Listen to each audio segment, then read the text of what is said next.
America, Australia, Canada કે કોઈ પણ દેશમાંથી તમે ઇન્ડિયા આવતા હોવ એટલે તમને એક ક્વેશ્ચન તો મગજમાં થતો જ હશે કે તમે કેટલી બોટલ એલ્કોહોલનું લઈ જઈ શકો છો અને કેટલા પ્રમાણમાં લઈ જઈ શકો છો. પણ ઘણાને એ પણ ક્વેશ્ચન થતો હશે કે 2 લીટર લઈ જવાનો નિયમ છે કે પછી 5 લીટર લઈ જવાનો નિયમ છે.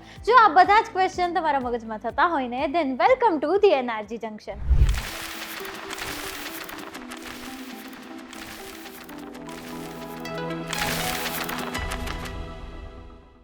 સો હેલો એન્ડ વેલકમ એવરીવન. હું છું તમારી હોસ્ટ ભ્રાંતિ અને તમે જોઈ રહ્યા છો એનર્જી જંકશન. તો હવે તમે એબ્રોડથી ઇન્ડિયા ટ્રાવેલ કરી રહ્યા છો કે તમે એનઆરઆઈ છો અને અહીંયા આવી રહ્યા છો તો તમને ખ્યાલ જ હશે કે તમે એલ્કોહોલ અમુક પ્રમાણમાં લઈ આવી શકો છો. પણ હવે એ અમુક પ્રમાણમાં તમે જે લઈ આવો છો એ કઈ રીતે લઈ આવી શકો છો અને તમારે કઈ રીતે લાવવાનું છે એના વિશે તમને આજે હું ઇન્ફોર્મેશન આપવા માટે આવી ગઈ છું. તો સૌથી પહેલાં આપણે એ જાણીએ કે તમે કઈ રીતે એલ્કોહોલ લાવી શકો અને કેટલા પ્રમાણમાં લાવી શકો છો. હવે આ સિચ્યુએશનમાં 2 વસ્તુ મેટર કરે છે કે તમે ડ્રાય સ્ટેટમાં લેન્ડ થાવ છો કે ડ્રાય સ્ટેટમાં લેન્ડ નથી થતા, બરોબર? તો હવે જો તમે ડ્રાય સ્ટેટમાં લેન્ડ થતા હોય તો તમને ખાલી 2 લીટર એલ્કોહોલની જ તમને પરમિશન મળવાની છે.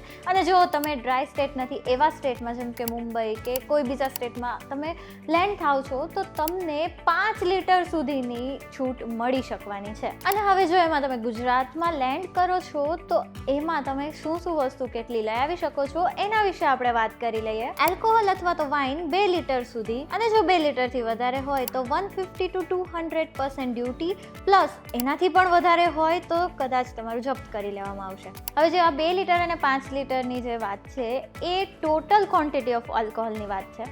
તો એમાં ઈચ બોટલ પર 25% થી લઈને 70% સુધીનો એલ્કોહોલ હોય એવી જ બોટલ્સ તમે લઈ આવી શકો છો. અને આ સિવાય જોઈએ તો તમારી ઉંમર 18+ હોવી જોઈએ અને તમે જે સામાન હેન્ડમાં કેરી કરો છો એમાં તમારે એલ્કોહોલ નથી રાખવાનું. તમારે જે બીજા બેગ્સ છે એમાં તમે એલ્કોહોલ તમારું કેરી કરી શકો છો. આ સિવાય તમારે OCI, PIO અથવા તો ત્યાંનું તમારું ગ્રીન કાર્ડ હોય એ બધા જ ત્યાંના રેસિડેન્ટિયલ તમારા જે પણ ડોક્યુમેન્ટ્સ છે તમારે સાથે રાખવાના છે. એનાથી શું થશે કે તમે ક્યાંય અટકશો તો આ બધા ડોક્યુમેન્ટ્સ તમને આ બાબતે કામ લાગવાના છે. અને જો તમારા પાસપોર્ટમાં ગુજરાતનું એડ્રેસ હોય તો તમે વિદેશમાં અત્યારે જ્યાં રહો છો ત્યાંનું કોઈ એડ્રેસ પ્રૂફ યા તો યુટિલિટી બિલ કે કંઈ પણ તમારે એક સાથે રાખવાનું છે જેનાથી એ પ્રૂફ થશે કે તમે એકચ્યુઅલ ત્યાં જ રહો છો.